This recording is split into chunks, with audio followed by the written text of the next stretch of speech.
We've got Florida Republican Congressman Mike Waltz sits on the House Armed Services Committee, House Foreign Affairs Committee member as well. Congressman, obviously, when you have Israel calling out reservists and by the thousands, tens of thousands, it's getting ready for something, and something that could last a while.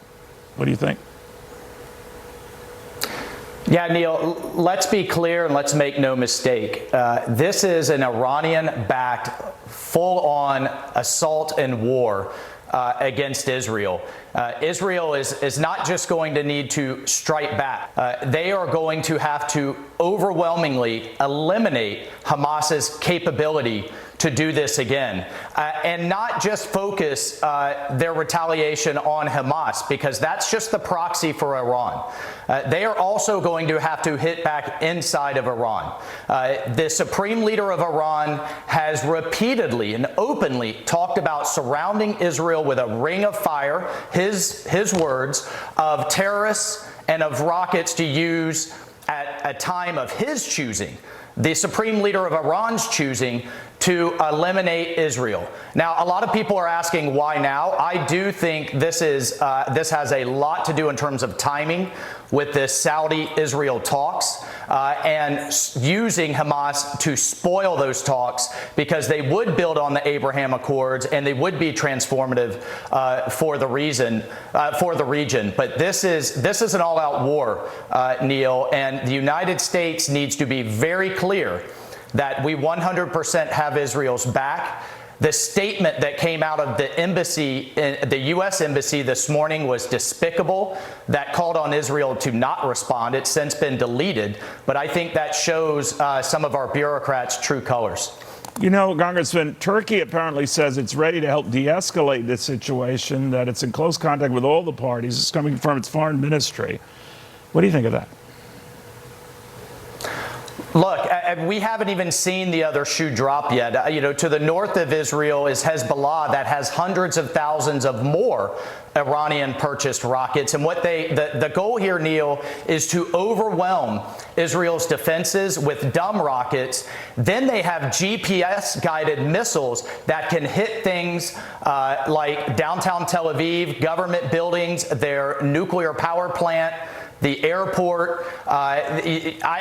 Israel, and particularly under the leadership of Netanyahu, cannot continue to live with a gun to its head like this. And I think they're going to need to take down that capability, but I think they need to also they need to take down the head of the snake. And this administration's appeasement policy they're going to say that the $6 billion they just released was only for humanitarian aid, but we know the money is fungible. And we know that what that did was free up billions for Iran to use for its proxies. And it's no coincidence that this is happening just weeks after that transfer. We don't know that for sure, but I do know this, and you're a great student of military history as well as a brave fighter in your own right. But I've seen this craziness in the Middle East dating back, as I said, to the Nixon administration when this Yom Kippur war was launched by Syria and Egypt. There have been different players since, but through Republican and Democratic administrations alike, it has been a hornet's nest. And I'm just wondering now, when I hear the Hamas leaders, Haniyeh, telling other Arab countries that Israel can't provide you with any protection, whether that is coming indirectly as a money line from Iran or what have you, that there is a sense that this powder keg continues, and there's nothing we can do about it. What do you think? No, but Neil, no, respectfully, I disagree there. That's conflating two things. We are no longer in a state of the region where countries like Jordan or Egypt or others are invading, these Arab nations are invading Israel. That's why the Abraham Accords were so transformative, to bring the Sunni Arab nations into alignment with Israel. The issue here is single-fold. It is a terrorist state and a terrorist backing regime in Iran that is using these proxies in what it views as a holy war to eliminate Israel. One can only imagine what the regime would do under a nuclear umbrella. And we have to call it like we see it. An appeasement strategy the last few years has only funded the regime to do what it's doing right now. And that is why we have to shift track. We have to change our policy and go back to maximum pressure, because the only thing the regime cares about is its own survival. That's why it's shooting schoolgirls in the street in Tehran and furthering its jihad against Israel and the West. And we can't indirectly fund that through an appeasement strategy. Well, with all due respect, I don't know how we could say, Republicans are better at handling evil than Democrats are, or vice versa. I do know that the evil continues through all, and you're quite right. This is a different circumstance here. I am curious, though, where you think it goes, because there's an appetite right now where the appetite for foreign incursions in this country isn't what it was. I know the Ukraine situation is different, but a number of the candidates and those who rebelled against Kevin McCarthy shared a common concern that it was good money after bad when it came to Ukraine. Do you fear that same thinking will apply to Israel? Well, and I want to be clear in your previous statement. I'm not saying that this is a partisan issue. No, I'm I know it's you're a matter not. of policy I just wanted to be equally clear that I wanted to be equally clear that I was. But go ahead. I apologize.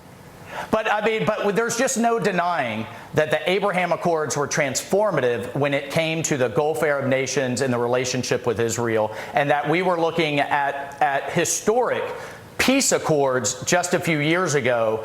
And now look at where we are here. And what I'm talking about is appeasement never works. And it certainly is not working with Iran. It's only emboldening Iran. Does that apply, Congressman, to those who are concerned about the good money after bad thing I raised about Ukraine, that whether that, or do you fear it might extend to Israel, even if it's just financial support?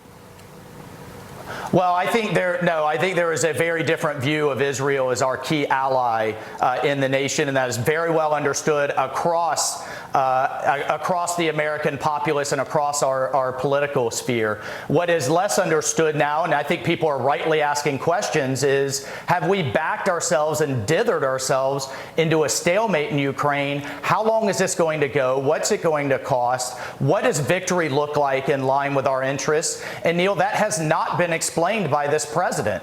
To keep saying, if you don't rubber stamp a blank check over and over again, therefore you don't back democracy in Russia. I mean, there is a lot of middle ground there, whether it's European burden sharing, whether it's our energy policy. Europe's still buying Russian oil and gas. They're just doing it through India and Hong Kong. So there's a lot of, I think, valid questions about the lack of strategy from this White House, and therefore, where is all of this going with billions and billions and billions of dollars flowing out the door? Those are, I think, completely valid. That doesn't make you an isolationist, and that certainly doesn't make you pro-appeasement. Hamas somehow pulled this off, right? And it's the fourth time it has done so since it essentially got this occupied area back in 2007, and that's with the blockade. But this one is raising a lot of eyebrows because, A, the sweeping nature of it, the effectiveness of it, and the total surprise of it. What do you make of all of that? Well, I mean, right now, I think it is a time for Israel to defend itself and to hit back hard and to hit back at the head of the snake as well. However, Neil, we do need to unpack, and I'm sure the Israelis will, with our assistance.